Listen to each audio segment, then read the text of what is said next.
Hello, everyone, and welcome to Quarry Side Chats, where we make sure that the conversation is kept open for everyone and on the level. We invite different Masons every so often to provide us with insights by giving us lectures on various topics about Masonry, both about the past as well as the present, and indeed the future of Freemasonry. As a reminder, the thoughts and opinions expressed over here are the sole opinion of the participants and do not represent any Grand Lodge or official statements or positions. Our speaker today is Brother Sanjay Ranganathan, who has been a banker for the past 25 years. He has a postgraduate degree in economics from Madras University and is a certified associate of the Indian Institute of Bankers, as well as an associate of the Institute of Bankers, London. Brother Sanjay was initiated into Lodge Chennai number 317 on the rolls of the Grand Lodge of India in 2013, and is a joining member of Lodge Fortitude number 463 on the rolls of the Grand Lodge of India in Chennai. He's happily married with 2 sons, both of whom are Masons, and they have 3 adorable Labradors as well. He's an avid collector of books and is particularly interested in Masonic research with an emphasis on symbolism. Today's topic is Sharanagati Sastram and Freemasonry. So without further ado, let me hand this over to Brother Sanjay. Brother Sanjay. Good morning, brethren. Thank you, Brother Shreevardhan Sinha, Brother Richard Mehta, and Brother Rinesh Hegde for giving me this opportunity to come on Quarry Side Chats and present my view on the Sharanagati Sastram and Freemasonry. Without much ado, let's get to the presentation.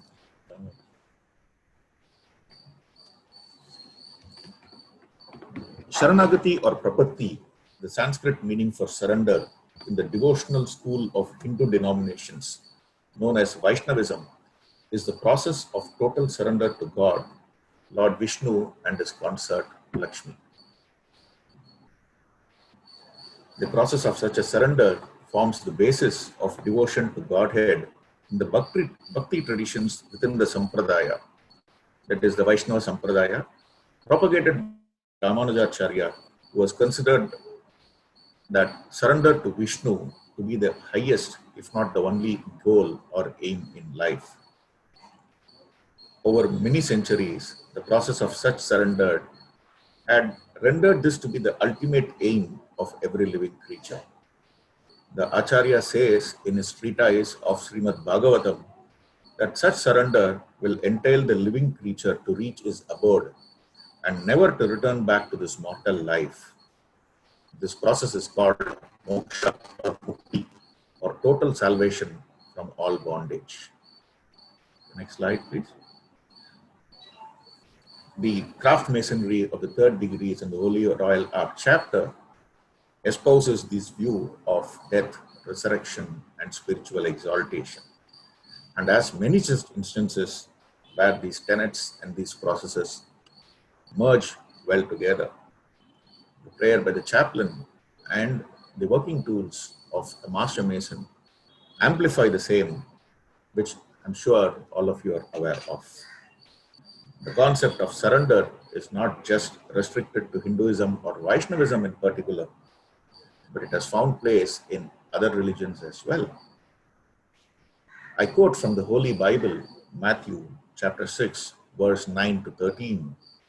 After this manner, therefore pray you, Our Father which are in heaven, hallowed be your name, your kingdom come.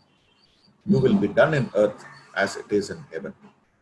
Give us this day our daily bread, and forgive us our debts as we forgive our debtors. And lead us not into temptation, but deliver us from evil. For your is the kingdom, the power, and the glory forever. Amen.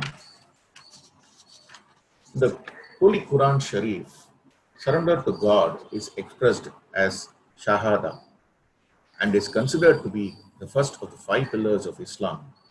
And the basic statement of Islamic faith is, there is no God but Allah and Muhammad is his messenger. Several gurus teach their disciples the importance of surrender to God or to themselves. In the Sai Satcharita, the biography of Shirdi Sai Baba, Baba says that surrender to the Guru is the only sadhana. Prem Rawat, formerly called Guru Maharaj Ji, was quoted in 1978, but there is nothing to understand. And if there is something to understand, there is only one thing to understand, and that is to surrender. The Buddhism says, in your deepest surrender, your soul light ignites.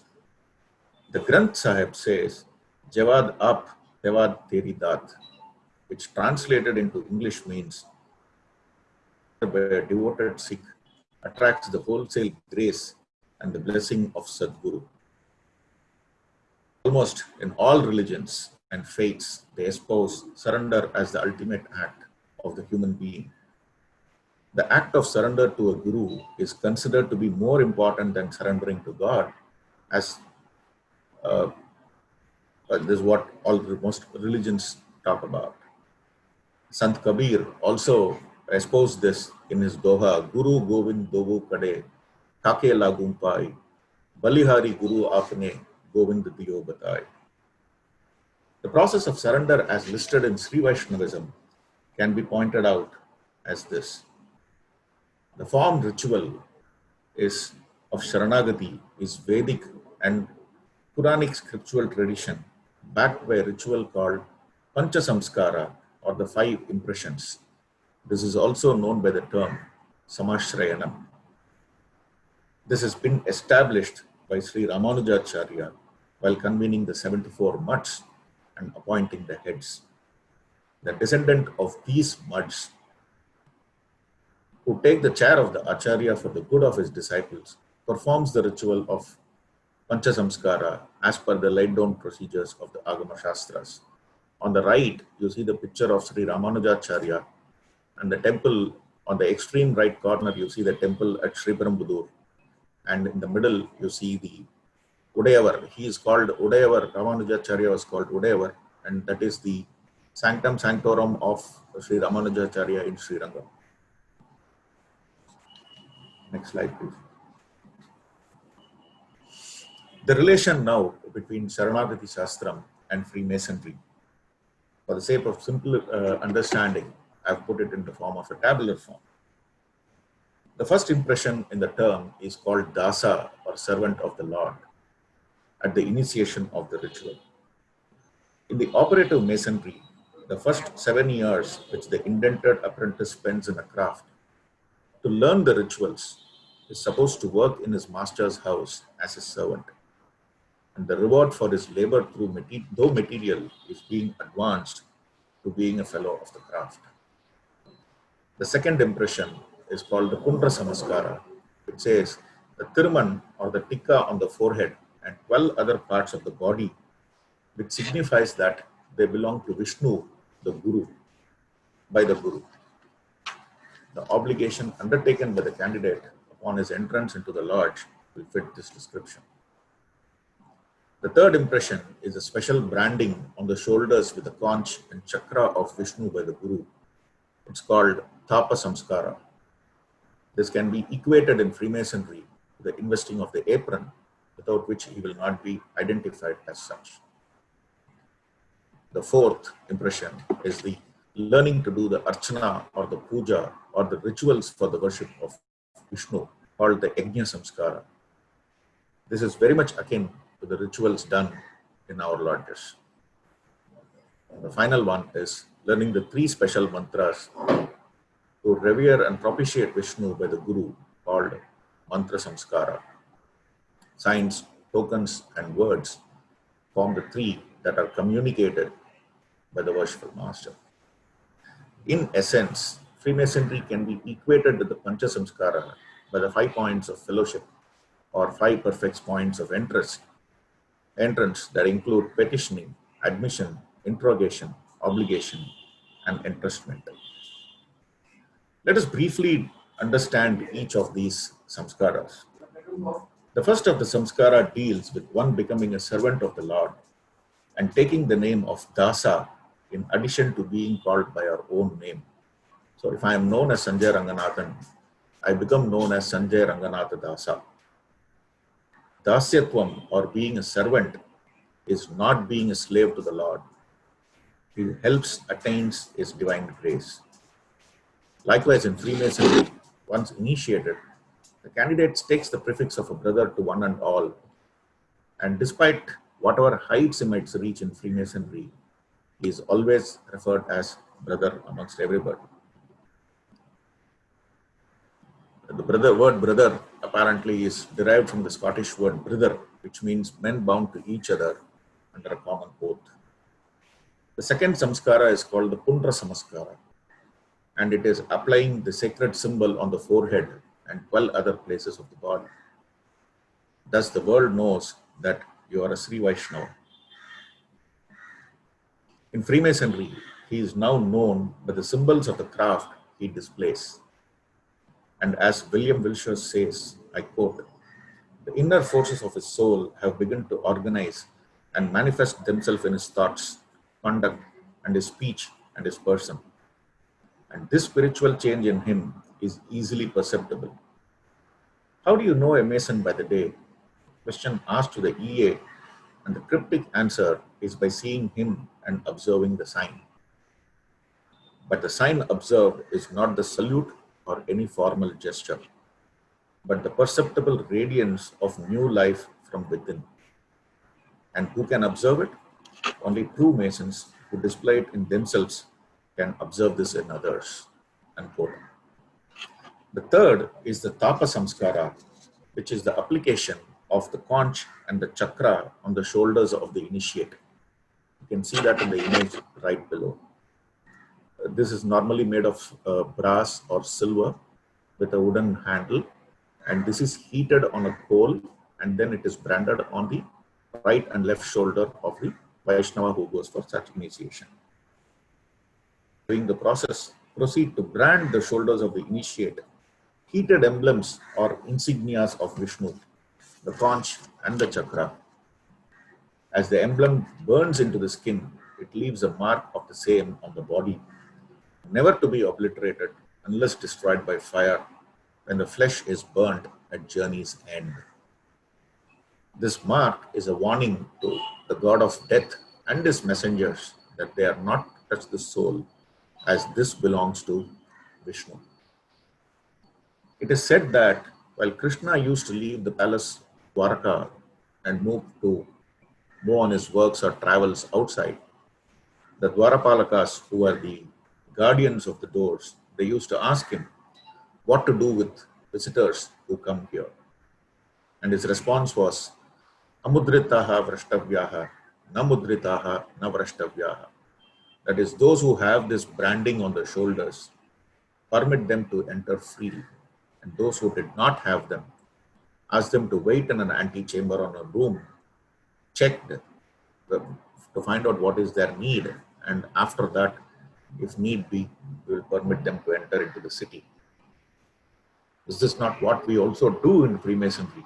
When a visitor who is not known to anyone arrives at a meeting, the tailor and the junior warden, who are the keepers of the lodge, try to find out from the brother who he is and where he is. And once he proves his credentials, and after submitting documents, then through signs, tokens, and words, he is then permitted to enter into the lodge. The fourth of the samskara is the Yajna samskara, or learning the rituals of doing puja or archana, either at home or at any other place. In Freemasonry, this is very much in relation to the performing of the rituals of any degree in any order, as per the laid down procedures of the respective grand lodges in each of the geographies. I'm not detailing much here, as most of us are aware of the rituals. The fifth is the mantra samskara, which is imparting of the words by the acharya to the initiate by whispering the dvaya mantra and the charma shloka to the ears of the initiate. This mantra is sacred, and hence it is whispered and not said aloud. Something similar is what we are taught, that the word in itself is never to be said aloud, but only in a whisper, except in an open lodge and by the command of the worshipful master. This is the name of the true and living God Most High, because in ancient times it was not lawful for anyone save the high priest to pronounce those names.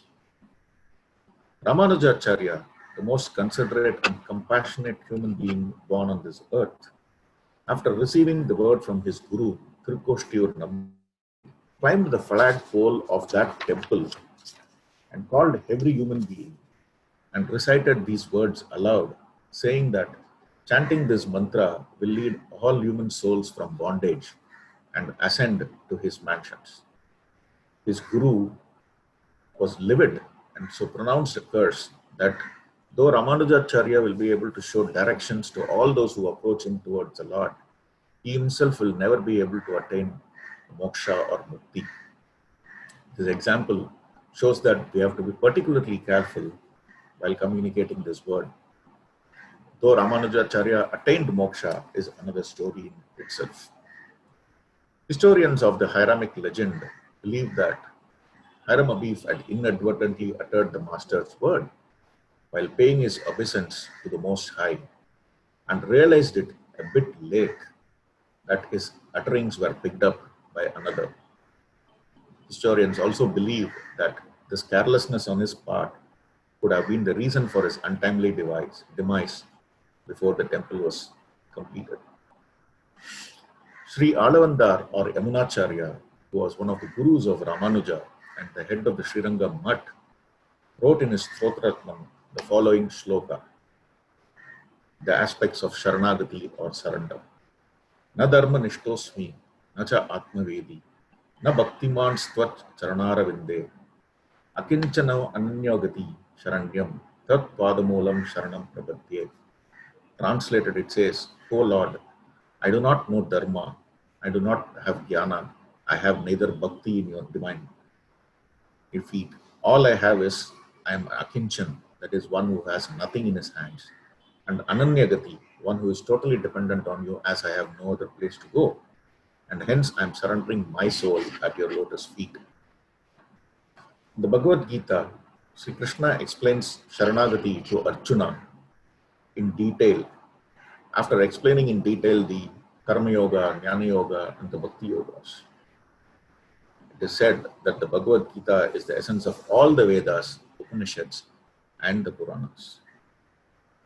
In that, Krishna says, Chaturvaja bhajante mam, jano sukortina Arjuna, arto jignasur artarti, jnani cha bharatarashvaha. Translated, it says, O best among Bharatas, he is calling Arjuna and telling him, the four kinds of pious men render devotional service unto me. The distressed, the desirer of wealth, the inquisitive, and the one who is searching for knowledge of the Absolute. Krishna says he is most interested in the one who is searching for knowledge of the Absolute, as he is the wisest one. This concept has been extolled in one of the papers presentation by most worshipful Arun Chintopat, recipient of the Order of Service to Masonry, past Grand Master of the Grand Lodge of India, where he says that there are four kinds of brethren who attend the lodge meeting. The first one is the one who attends for rendering rituals. The second for fellowship and banquets. The third attends to ensure promotions of for himself to the higher offices. And the fourth who attends to understand how to use the tenets and make himself a better man every day. The past Grand Master further goes on to say that he is interested only in the fourth brother, as only he has understood what the craft is all about. And the one who has surrendered to the craft and its tenets begets everything. The following shloka is the essence of the entire Srimad Bhagavad Gita and the process of Sharanagati. It is also called Sharma Shloka, and it is given by Krishna to Arjuna. Sarvadharman parityajya mamekam sharanam vraja, aham tva sarvapapebhyo mokshayishyami mashuchaha. Translated, it says, O Arjuna, you relinquish all dharmas and surrender unto me. I shall deliver you from all the sins. Grieve not. Post Sharanagati, like after we have in Freemasonry, we have post initiations, what the brother should do as a responsibility. Similarly, after enduring the Panchasamskara or the Samashrayanam, this is how a Sri Vaishnava has to be in life, which is what is post Sharanagati divisions. It is called Anukulyasya Sankalpa, accepting that things are favorable for devotion to God.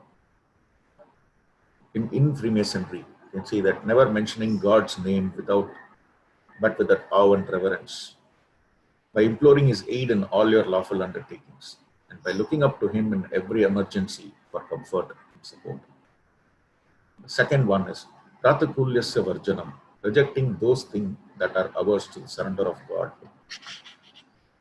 The penal sign alludes to the fall of Adam and the dreadful penalty entailed thereby on his sinful posterity, no less than death. It imitates the very act that the stiff-necked and the disobedient shall be cut off from the land of the living by the judgment of God, even as the head is severed from the body by the sword of human justice. Third one is Raksisyati Vishwasam, considering God to be one's protector at all times. His all-seeing eye observes us, and it reminds us to discharge our lawful duties to him with fervency and zeal. And having defined for our instructions the limits of good and evil, he will reward or punish as we have obeyed or disregarded his divine commands. The fourth one is Gokritva Varnam Tata, accepting God as one's maintained. It so truly denotes the frame of the heart and mind, without which our prayers and oblations of praise cannot find acceptance at the throne of grace, before which how should a frail and erring creature of the dust present himself, but on bended knees and with uplifted hands, at once betokening his humility and contrition. The fifth one is Atmaniksepa, or surrendering everything in God's service. The sign reminds us of the weakness of the human nature, unable of itself to resist the powers of darkness unless assisted by that light from above.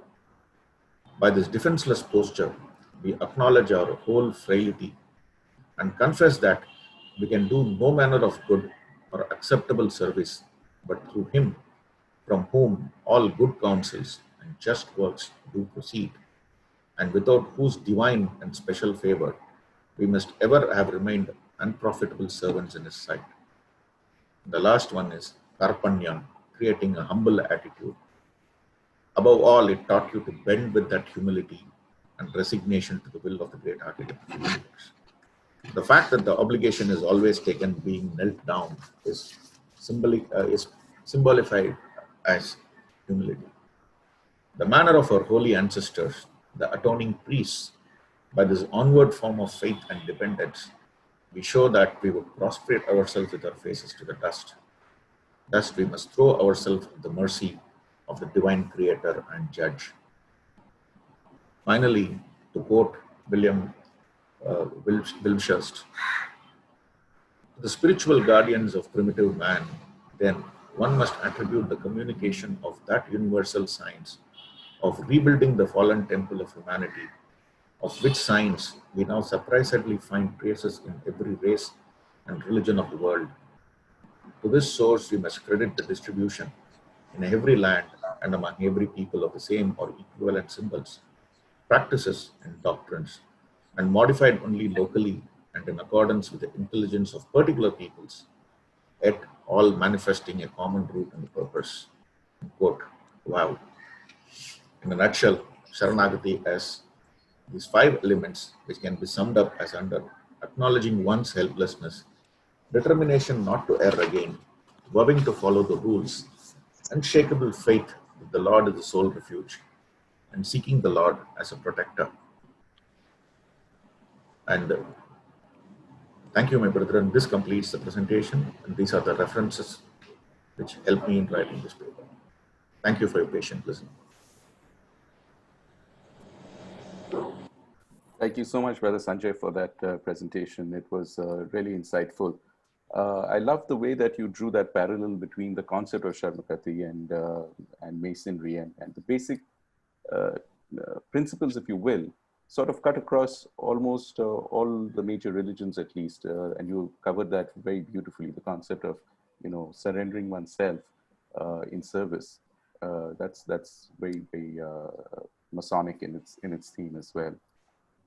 But would you agree that this is a common sort of theme, not just in Vaishnavism, but just in most faiths, the idea that, humility and surrendering yourself toward the higher power is something which everyone should aspire to? It is very common. The process is also pretty common. I'm a Sri Vaishnava, so I espoused Sharanagati as per the Sri Vaishnava philosophy. In the Saivite philosophy, surrender is obviously there, but there is no particular ritual or a form of surrender, because the Saivite follow the Advaita philosophy, which says that the God resides inside you. There is only one Tattva, that is Advaita. There is only one Tattva, and that is you. Aham Brahmasmi will probably fit into that. I'll probably allow it to pass to Bharat, who has more knowledge than myself on this particular subject to talk about. Bharat, you'll have to bail me out. I think he has more knowledge than most of us on most subjects. No. Don't embarrass me. I'm sorry. I had to, in between, I had to leave because I had some guests in my office. So I missed a little bit of your lecture, Sanjay, but I've read the paper you sent me in the interim. So just to add my two bits, see, whether you profess one faith or the other, or whether you're agnostic about the faith part of it, but you're not agnostic about the supremacy of some superior being. Given those preconditions, I think you can interpret this from any point of view, any faith. I don't think the fundamental teachings of any faith differ. It's just clad in a different clothing. So I think the basic concepts are universal. Sure. And I think we really cannot distinguish between them, because after all, we are only human beings. We have limited knowledge, limited bandwidth. So I personally believe that it's almost presumptuous on our part to try to define, for example, the name of God. As simple a concept of that. So we define God as we see or as we yearn for it. And that only means that we are seeing a portion or a part of it. It's beyond our intellectual or imaginative side to even think beyond that. So similarly, when we say we profess a particular faith, and there's nothing wrong with it. You are at every liberty to profess whatever faith you feel like. But to suggest that your knowledge or your interpretation of the faith is the only one, and that your faith is the only one, is again being presumptuous on our part. Thank you. Absolutely. Yeah, I think the point is made elsewhere that at the end of the day, whatever faith you, whatever form of organized religion you want to be part of, it's just another language to communicate in when you speak to the divine. So actually, it doesn't matter which faith it is or which religious practices you follow. The underlying sentiments are what is more important. Yeah, that's what equalizes all of us. But again, unfortunately, throughout human history, there have always been people who want to, kind of propound their version of the truth. They believe they are guardians of truth, and therefore their truth is more truthful than the other person's truth. So we have this concept now, that the new concept, for example, which has come into Indian media of post-truth, which is being peddled by some of these fake news artists.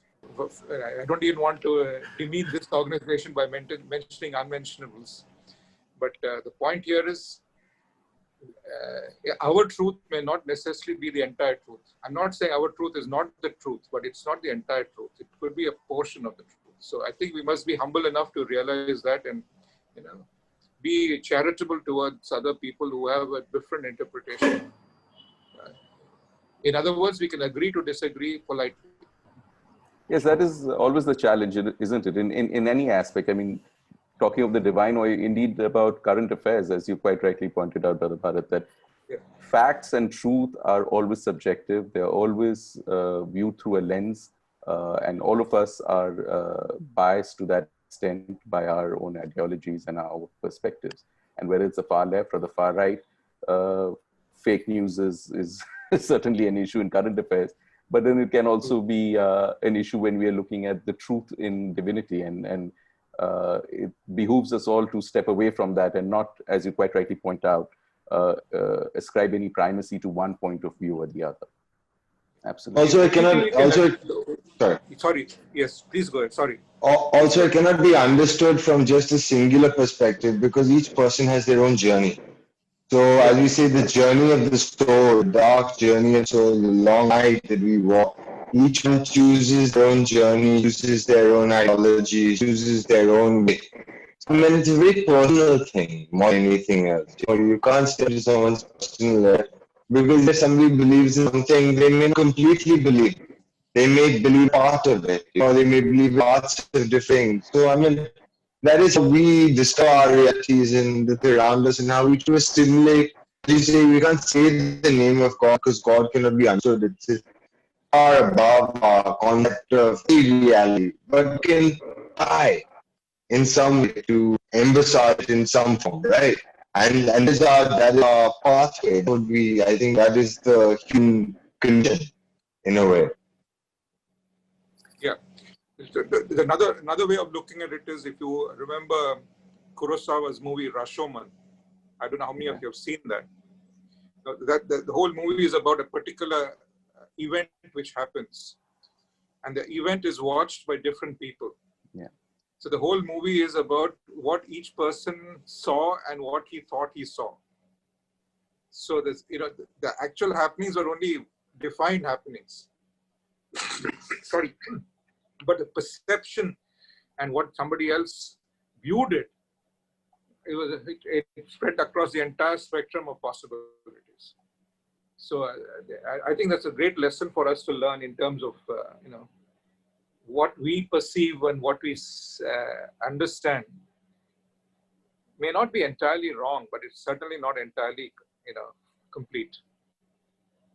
So that's what is really good, what is really bad, and that's such a perception of ourselves, and everything has duality. And without duality,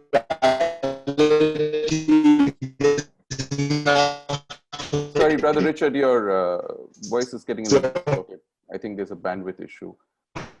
But you're right. We can't blame for the, everything does have duality, and in fact, more than duality, I would go further to say everything is so nuanced as well. Let's bring it back a little bit to some of the topics you covered, Brother Sanjay, in your lecture. You talked about the various attributes of compared rather the various attributes in the Vaishnav faith and Masonry, and one of those things that you talked of was the symbols used to sort of identify people belonging to the Vaishnav faith, and similarly the symbols used in Masonry for much the same objective. On that, I have a question from Brother Pradeep Kamath, who had to just step away for a minute, but he's asking, is there any other similar branding in other strains of Hindu belief system, especially in Shaivism? We're talking about Lord Shiva, who's also known as the Lord of the Cemetery, he asks rather. I don't think there is any kind of a branding ceremony in the Shaivism or the Shaktiism branch of Hinduism. This is completely pertinent only to the Sri Vaishnava Siddhanta of Visishtadvaita philosophy. Right. Madhvacharya propounded his Vaishnava Siddhanta and the Dvaita philosophy. Even in that, the branding is not there. The branding is only existent in the Visishtadvaita philosophy of Sri Vaishnavism. Interesting. But at the end of the day, all faiths, and in fact, one could even talk about other secular organizations, if I could use that term, a much maligned term, say like the army, for example, or any organization does have symbols which they use in order to identify its membership. And that is something, again, which cuts across most faiths.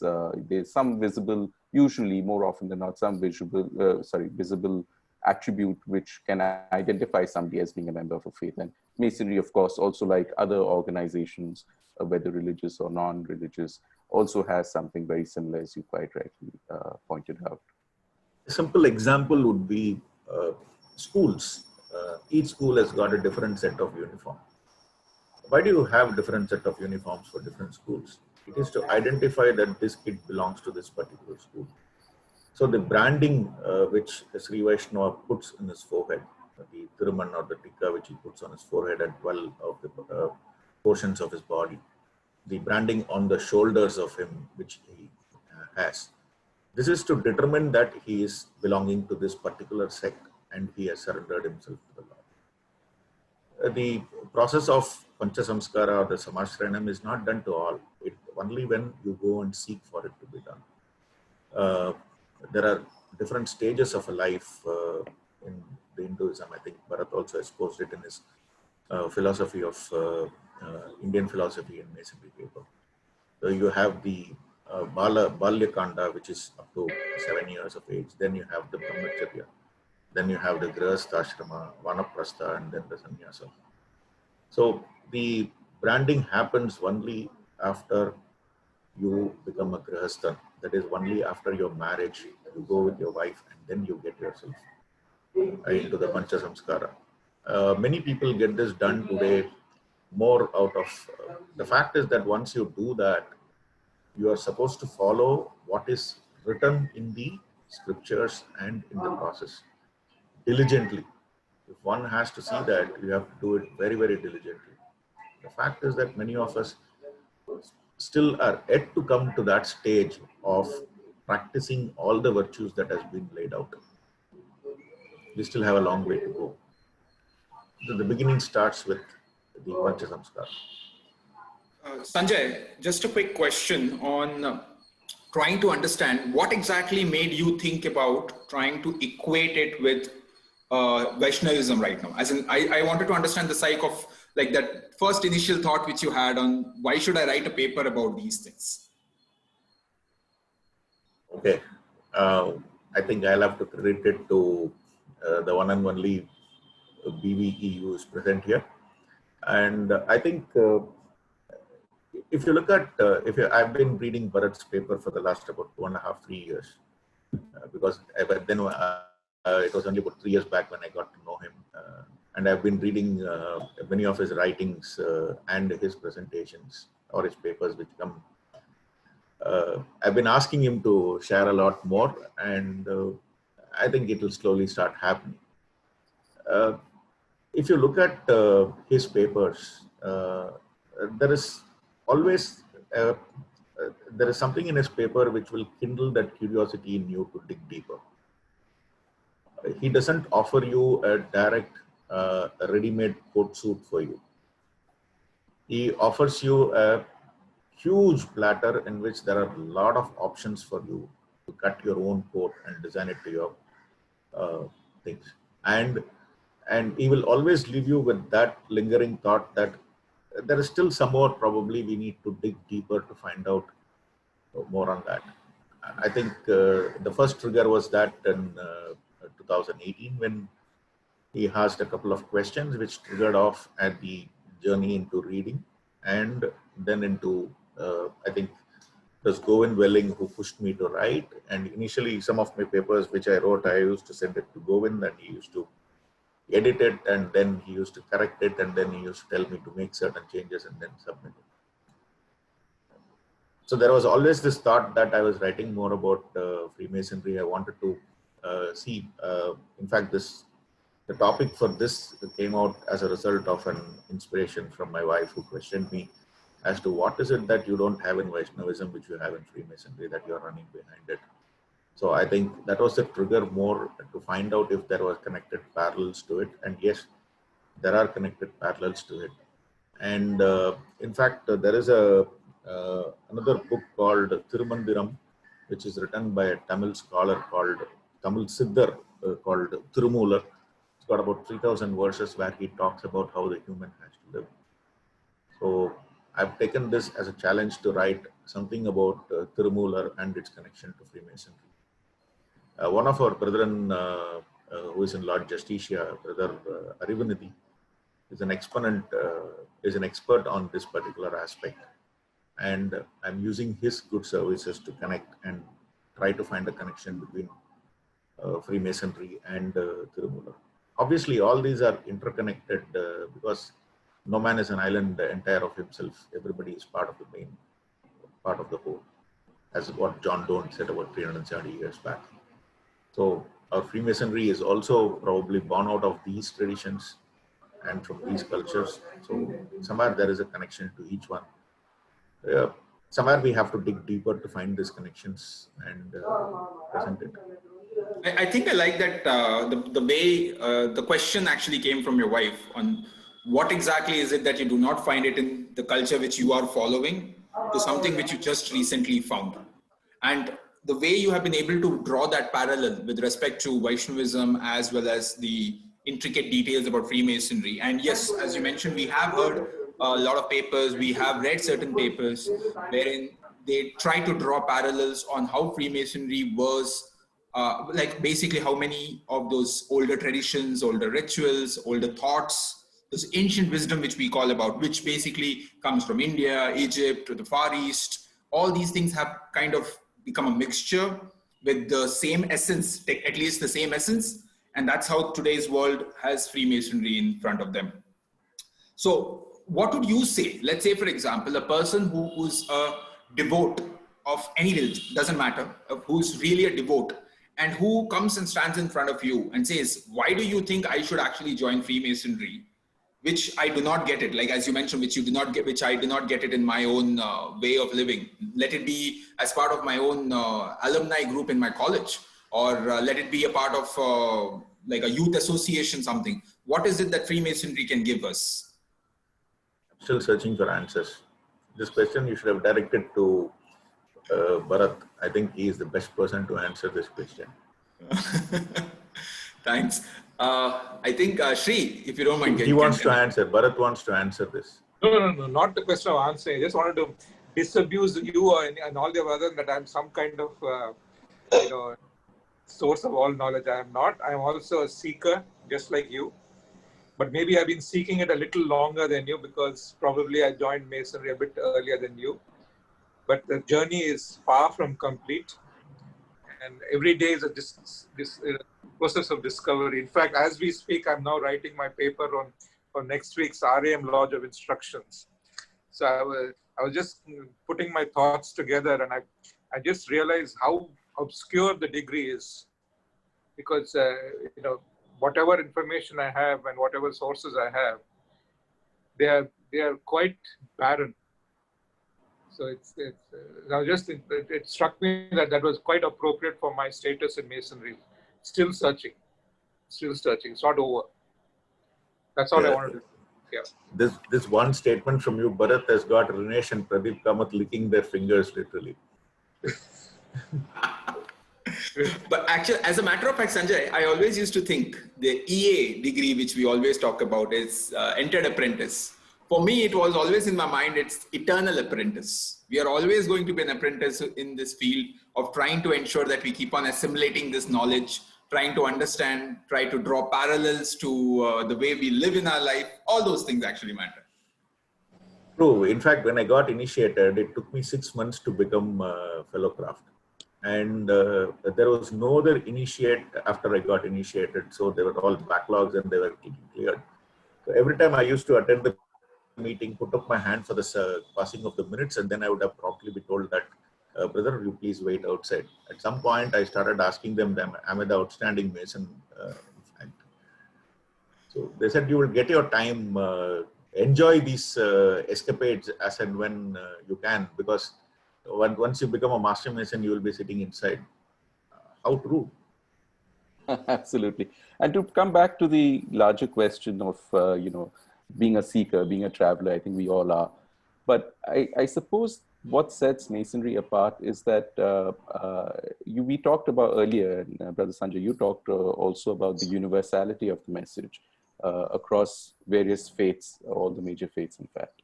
And I think it's important to go back to the point that Brother Bharat was making about what is the essence of truth. There is no single truth. There are perspectives, and all of us are converging towards that one truth, but none of us really reached there, at least not in this mortal form.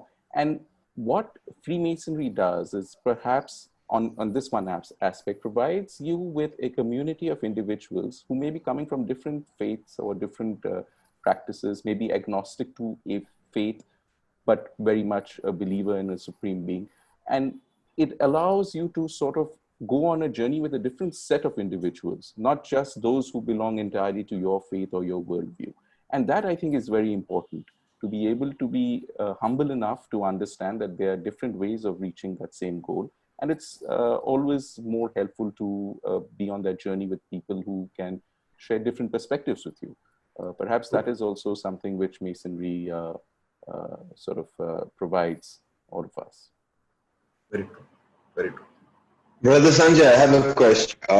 When we were speaking about HIRAM, the lecture, we spoke about giving up word or the passcode, and I don't understand that. Could you give us a bit more detail at the area of what story was about, or where extract came about that story? See, that is a how do I explain this?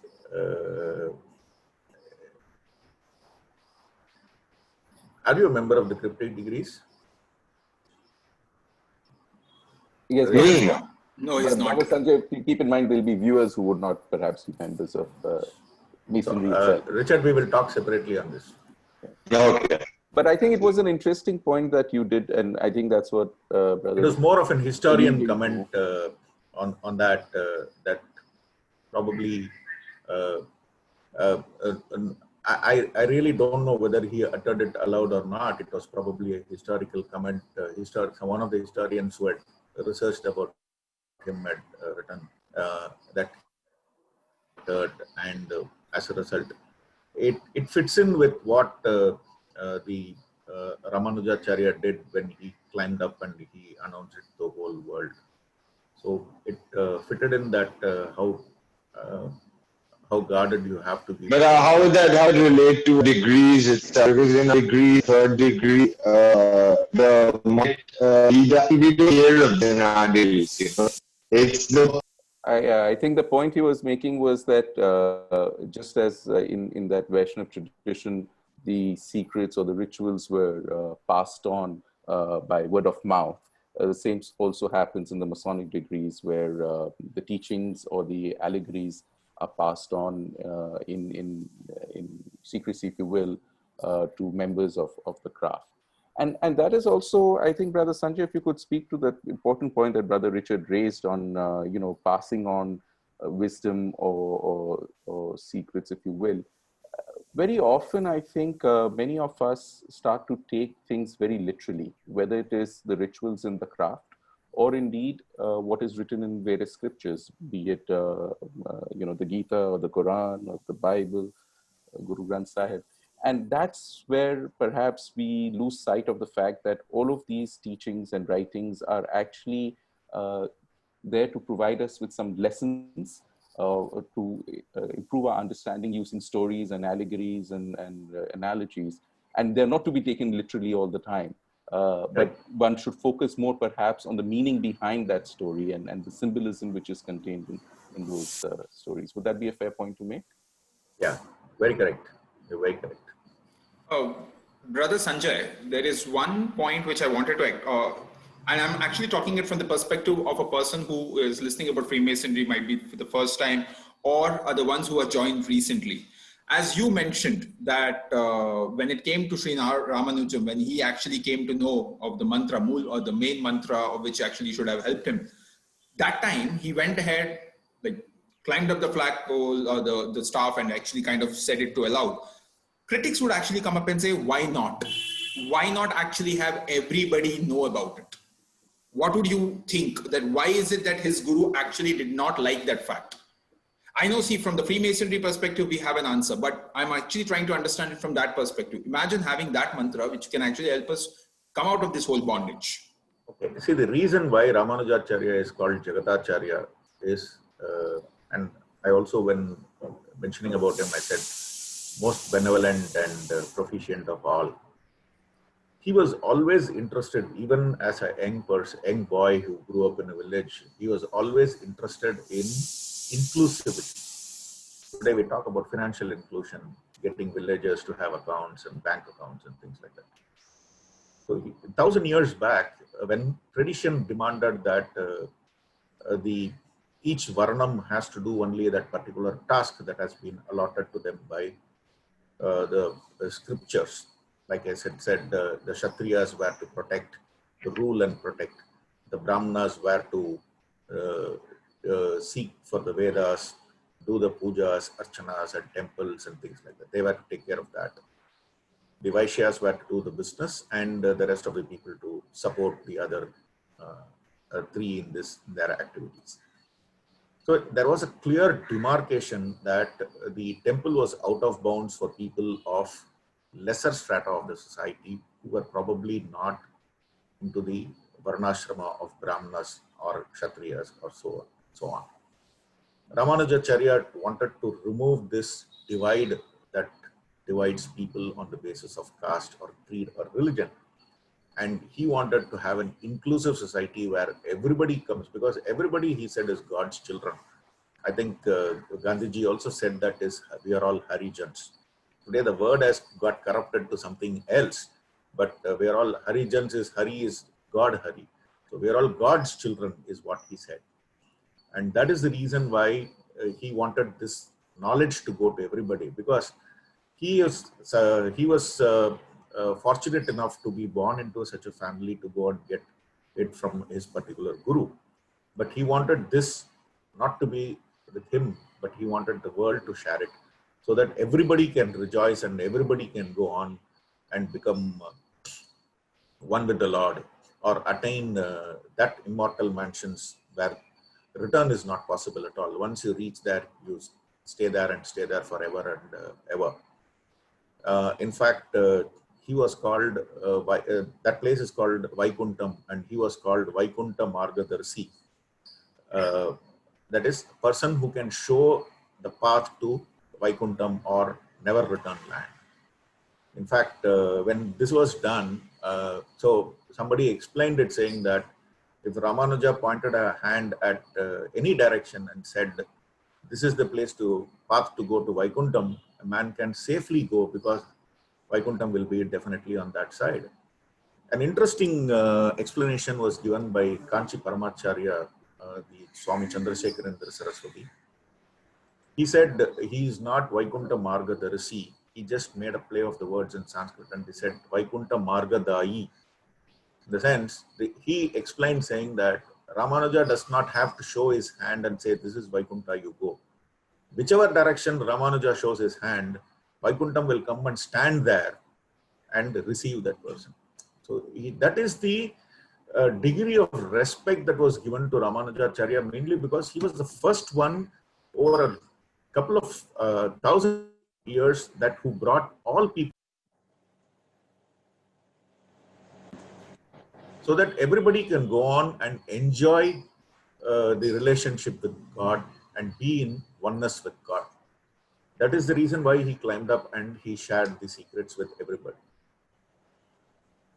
Thank you, Brother Sanjay. That's a beautiful sort of story that you related to us. And I think that's a wonderful place for us to also wrap it up, because it brings it full circle to what the very interesting topic that we discussed today, which was Sharanagati Sastram and its relationship, or its similarity rather, to Freemasonry.